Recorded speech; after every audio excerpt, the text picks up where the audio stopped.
Good day. This is AP Calculus. I am Mr. McColley, and this is my Section 6.3 supplemental video that I wanted to add. If you watched the last video, you'll notice that I got to the last slide in my presentation, and I kind of stopped because I said it was going to be kind of a big addition. And I'm going to go through that today, but the reason why I am going to do this is because of two real important things. Is first, sometimes the books makes huge jumps in their algebra without doing a whole lot of explanation, and this has happened a couple times, and I sometimes think it's unfair when the book does that. So whenever I see it, I try and make sure that I give you all of the steps, because there's a lot of algebra in, especially in this one, that we haven't seen in a while, and the book kind of takes it for granted that you remember it from whenever you took it. And then the second thing is, and this is really probably the most important part, is that calculus is often used to generalize equations that are used regularly in the real world. For example, most of the volume equations of unregular solids are found through calculus.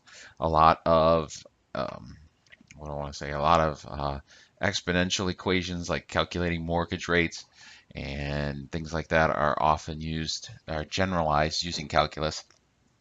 And then um, this particular equation that we're going to talk about is an example of something that is generalized using calculus, and then we'll see the results. Now, the logistic differential equation models logistic growth, the derivative of the general solution. So here is my differential equation, and this is the logistics growth model. And we didn't do a whole lot with it, but you've seen it before in pre-calculus. And the thing that's important about this particular model is that it deals with growth, exponential growth, in a way where you have limited constraints. Now, like I said back in pre-calculus, when you talk about population growth, it's usually drawn as a line that goes like this, or it's just always going up.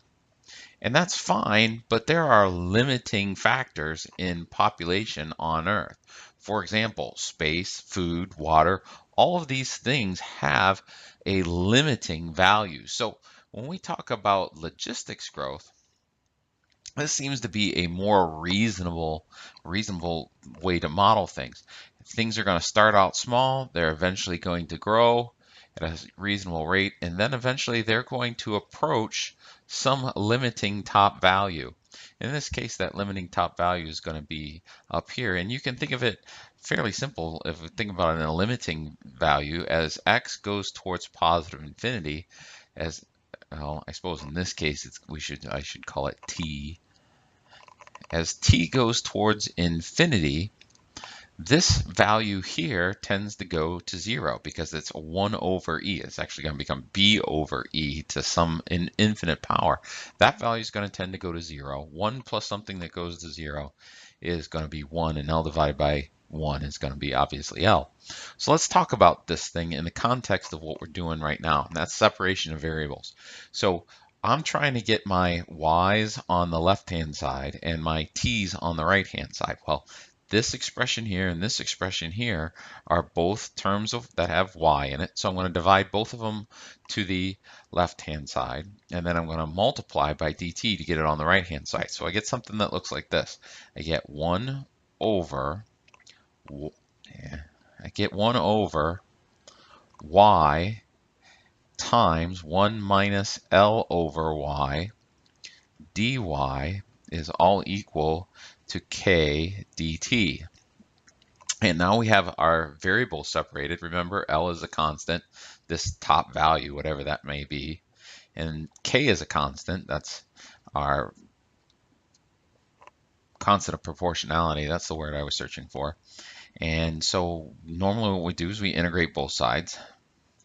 And so the book looks at this and it says in one step that you're going to change this into 1 over y plus 1 over, let's see here, it's L minus y. and that dy equals k, because it's a constant, integral dt. And they do it one step, and they say use partial fraction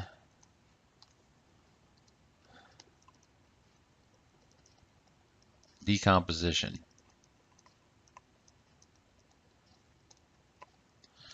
Well, they do it in one step and make it, oh, that's no problem. You can just do that. Well, it's actually a fairly big deal. And we did it in pre-calculus, but we didn't spend a whole lot of time on it. So I thought it'd be wise for us to reevaluate it, or at least revisit it.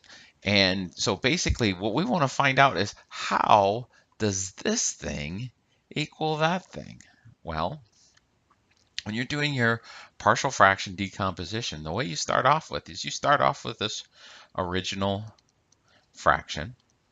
And when you are adding fractions, remember, we're always trying to get a common denominator. So a possible common denominator or possible fractions is, well, I'm going to multiply, to get a common denominator when I add two fractions, I multiply both the two fractions by the other denominator. So this I'd multiply by y over y, and this L minus y over L minus y to figure out what was there. That's how you add your fractions.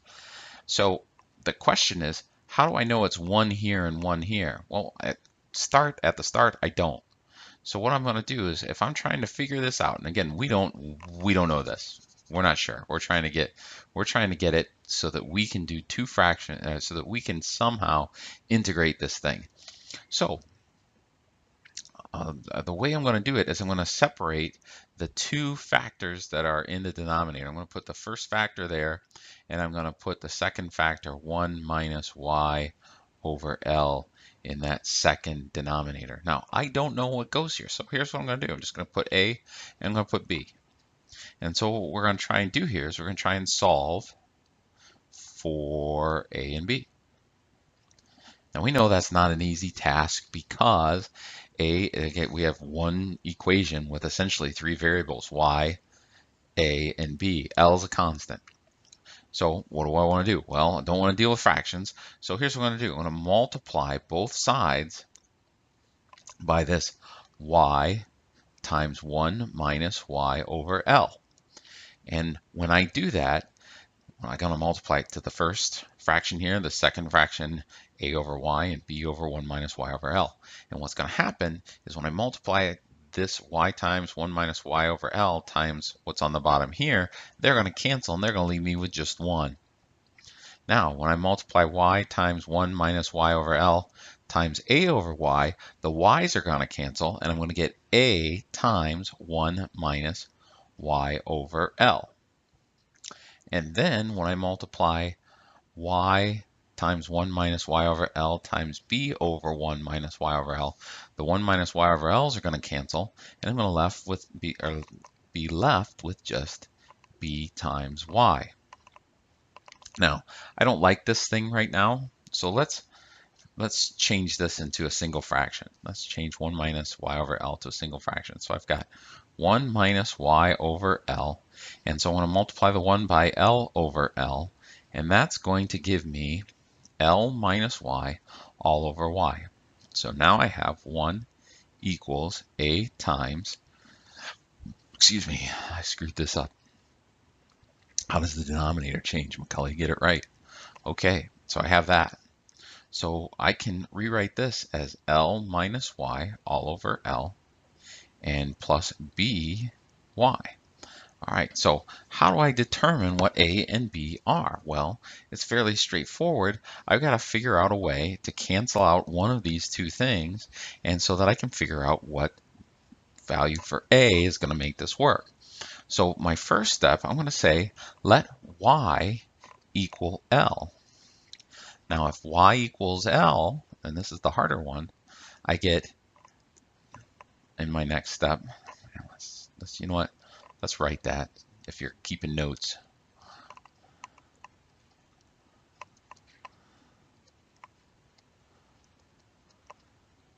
I'm going to let y equal L and solve for b. So I get 1 equals a times L minus L all over L plus B times L. Well, this is 0, so I get A times 0 plus BL. So this cancels out, and to solve for B, I get B equals 1 over L. Okay, now, and then I'm going to take this original equation, or this one here, and I'm going to say let Y equal 0.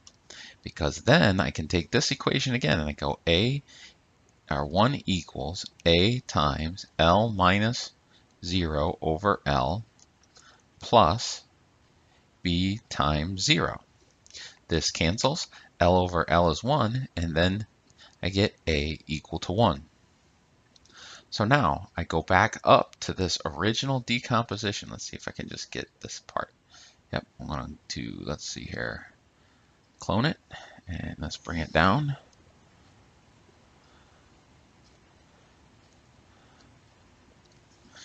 Put this right here. And from up above, we have A equals 1 and B equals 1 over L. So I go 1 over Y, well that's good. And then I have B equals 1 over L, and I rewrote this, so let's make it what it was. It was L minus Y over L.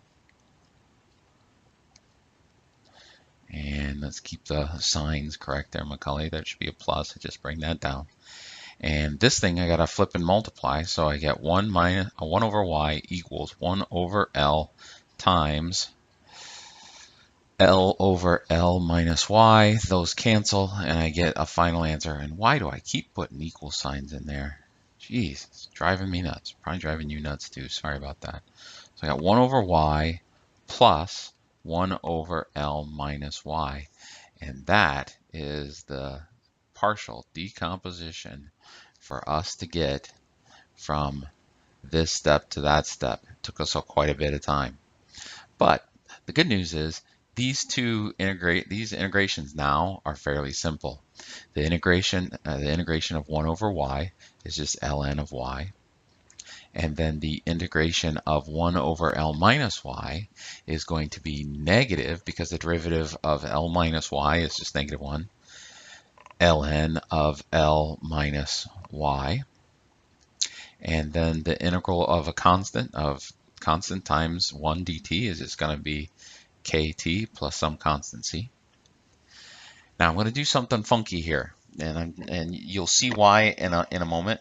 But I'm going to multiply everything through by -1. So I'm going to go times -1, and that'll give me, so this one will become negative, this one becomes positive, so I'm going to rewrite it as the ln of L minus Y minus the ln of Y equals negative kt minus c. Now I'm going to use the property of logarithms that say when you separate two logarithms of the same base with a subtraction, you can combine them through a division. So this becomes the ln of the absolute value of y minus, or L minus Y all over Y equal to negative kt minus c. And then I'm going to use the definition of our logarithm to say L minus Y over Y is equal e to the negative kt minus c. So log base b of x equals y if and only if b to the y equals x. That's what I did here. I just used the e and I kept it on the same side. Now this thing can be rewritten because it's a subtraction. Remember, if you go a to the x times a to the y is equal to a to the x plus y. Well, this is subtraction, so I can rewrite this as e to the negative kt times e to the negative c. Now, c is a constant. We said it was a constant before, so e to the negative c is some constant, and the book just changes that to a b, and they put it out front, so they say that this is b e to the negative kt. All right, so I have L minus Y all over Y equals BE to the negative KT. Now the book has that as the second, almost the second to last step.